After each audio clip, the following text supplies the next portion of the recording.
Picture the classic salesman. Suit, notepad, knocking on doors, armed with a script designed to badger you until you finally cave. We've all been taught that selling means always be closing. But the moment you apply that kind of pressure, you trigger the oldest part of your prospect's mind, the primal crocodile brain. When this brain senses a threat or an aggressive push, it immediately snaps its jaws shut, throwing up defensive walls and killing the deal. That defensive reaction happens because pressure reeks of neediness, and neediness equals weakness.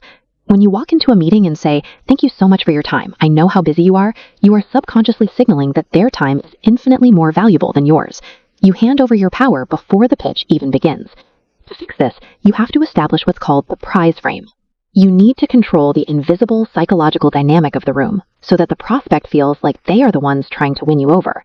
You do this by making them qualify themselves. Look them in the eye and say, "Can you tell me a little more about your business? I'm very picky about who I work with." Instantly, they stop judging you and start trying to prove why they deserve your time.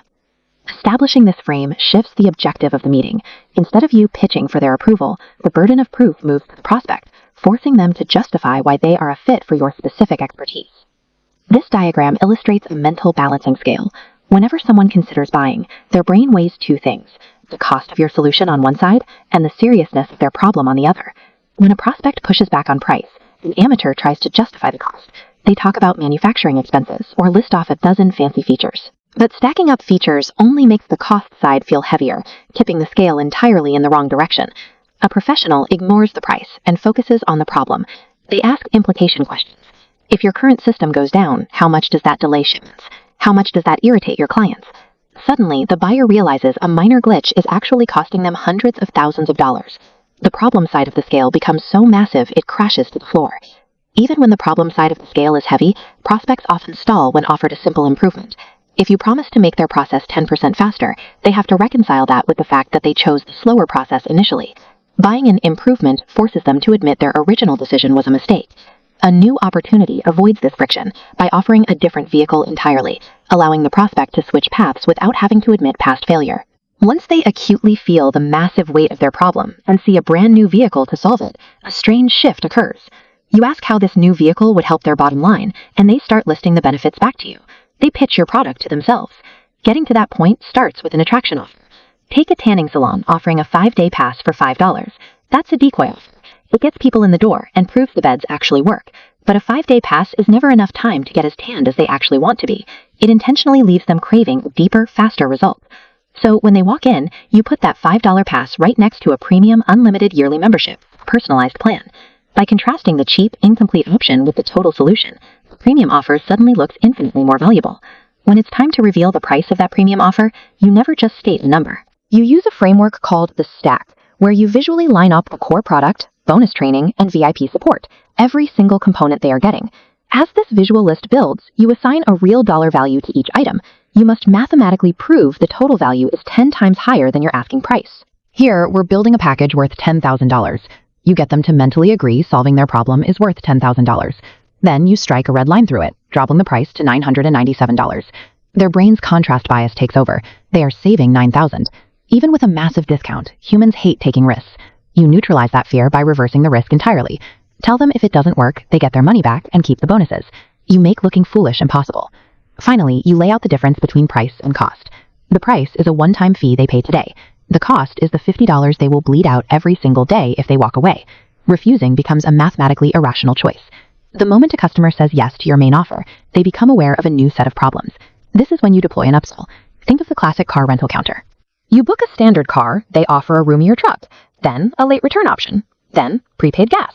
You simply offer consecutive solutions to the customer's next logical problem. Alternatively, you can use an anchor upsell. You take a prospect to the rack and hand them a tailored suit with a $16,000 price tag.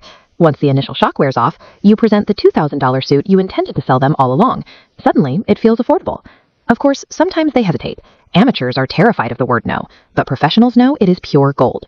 Forcing a yes makes people feel cornered. Asking a question that invites a no, like, "Have you given up on fixing this?" disarms them and gives them an illusion of total control. Once they feel safe, they will hand you their real objection. If it's cash flow, you offer a payment plan downsell. You don't cut the sticker price and destroy your product's perceived value. You simply change how they pay by splitting the cost across multiple months. If they still push back on the total amount, you use a feature downsell. You legitimately lower the price by explicitly stripping away a perk, like cutting their access from 4 sessions a month to 2, or entirely removing the money-back guarantee. A no to your pitch is never a rejection of you. It is simply a diagnostic signal, pointing you directly to the exact downsell required to close the deal. The smartest businesses don't rely on a single transaction. Once the customer is in the ecosystem, they engineer ways to capture steady, recurring cash flow month after month. Consider the continuity discount offer. A sanitation company might approach a massive apartment complex and offer to collect their trash completely free for an entire year. The catch? They have to sign a binding 5-year contract for the service. Another method is the waived fee offer. You present a massive $5,000 upfront initiation fee for your service, but offer to waive that penalty entirely if they immediately commit to a 12-month retainer. For this to work, you need a strict cancellation policy. If a customer decides to quit early, the cancellation penalty must perfectly equal the thousands of dollars in discounts they received up front. Quitting becomes so financially painful that staying is the only logical option. Integrating these continuity mechanics transforms a single successful sales pitch into an automated, self-sustaining financial engine. At its core, this methodology treats selling as a transference of feeling. You are taking your ironclad conviction about the value of your product and moving it directly into the buyer's heart. If you genuinely believe that your product will improve someone's life, you have a moral obligation to architect an irresistible path that helps them make the right decision. When you dictate the psychological frame, relentlessly stack the value, and completely reverse the risk, you no longer have to chase the sale. You just open the door, and the customer logically and emotionally walks right through it.